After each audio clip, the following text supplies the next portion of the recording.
ACB DG Shri Atul Singh IPS గారి ఆదేశాల మేరకు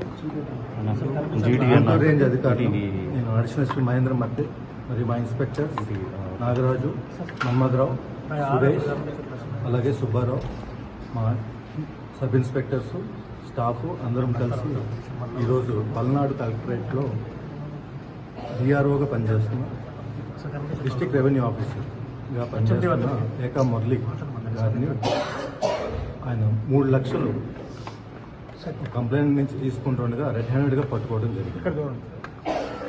ఈ 3 లక్షలు లంచం అనేది ఆయన 2023లో హెచ్సిఎం ప్రోగ్రామ్ సంబంధించి ఒక ఫౌండేషన్ లేయింగ్ ప్రోగ్రామ్ సంబంధించి లంచ్ పార్సల్స్ ఒక 41,500 సుమారుగా అన్ని పార్సల్స్ గాను 37 lakhs బిల్లు ఉంటే అందులో ముందుగా 10 lakhs అడ్వాన్స్ క్లియర్ చేయడం జరిగింది. సబ్సిక్వెంట్గా మిగిలిన 26 చేంజ్ 26 lakhs అబోవ్ అమౌంట్కి చెక్ రిలీజ్ చేయడానికి గాను, అలాగే చెక్ ఇచ్చినందుకు గాను డిఆర్ఓ గారు సాగర్మాత క్యాటరింగ్ సర్వీసెస్ అనే వాళ్ళ దగ్గర లంచంగా 3 లక్షలు డిమాండ్ చేసి తీసుకుంటూ మేము పట్టుకోవడం జరిగింది రెడ్ హ్యాండెడ్.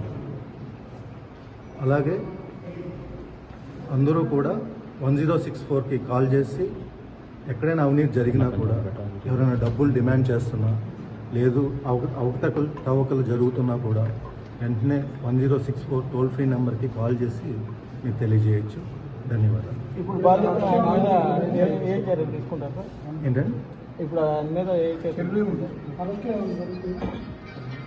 ఇప్పుడు ప్రొసీడింగ్స్ అవుతున్నాయండి, అరెస్ట్ కూడా ఉంటుంది. సార్ ఈ కంప్లైంట్ అంటే ఎక్కడ ఎవరైతే కంప్లైంట్ చేశారో అతను ఎక్కడ? అతను లోకలేనండి. అతను సాగర్మాత క్యాటరింగ్ సర్వీసెస్ తరఫున వారు.